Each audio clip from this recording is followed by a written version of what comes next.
Hey guys, how you doing? It's Dill here. So we are standing next to our outdoor dining table just off the kitchen here because it's been a beautiful day. It's finally hitting 70s and I think it's going to go up to maybe 80s this weekend. So I'm very, very excited that it's finally starting to warm up. This is probably one of the first time in 3 months that it's been warm enough for me to hang out outside.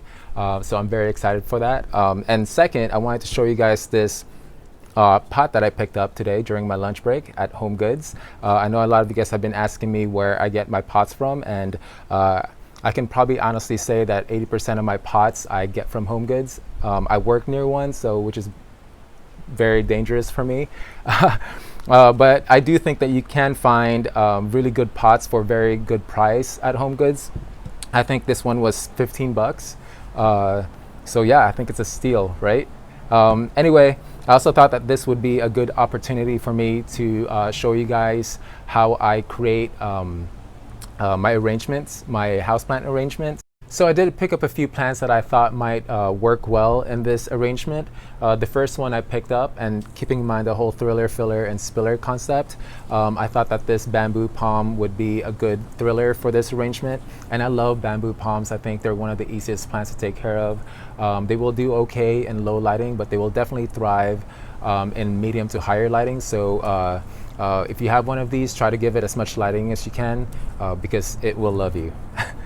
For fillers, I got a couple of these arrowhead plants that I absolutely love, and I think are also one of the easiest houseplants to grow. I grow a bunch of these underneath our pergola in the garden, and they just grow like crazy. You don't really have to do much with them. You do have to give them a little bit of humidity. Sorry, there's a car passing by just now. You do have to give them a little bit of humidity.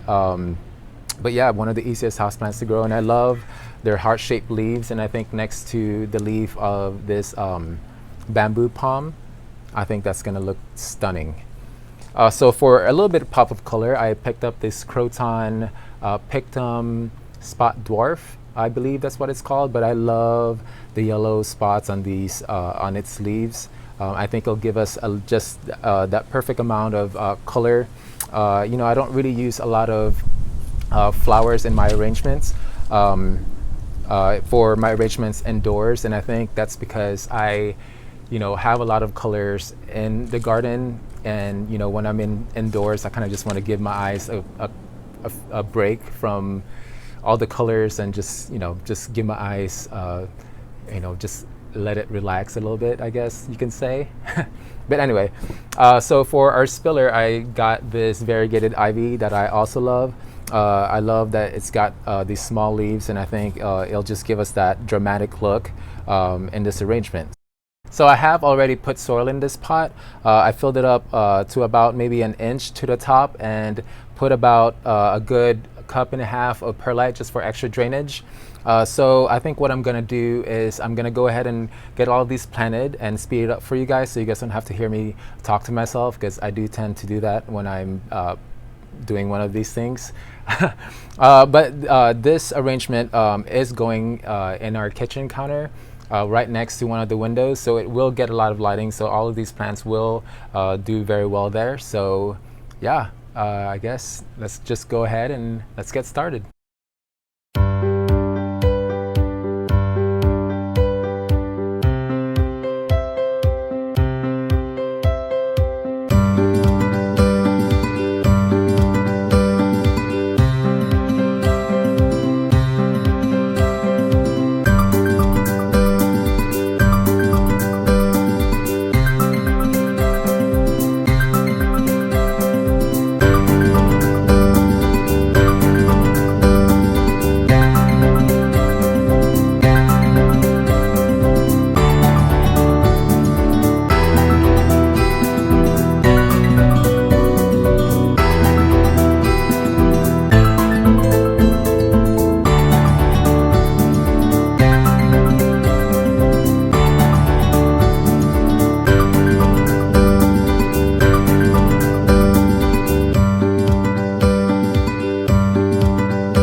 right, guys, we are done. What do you think?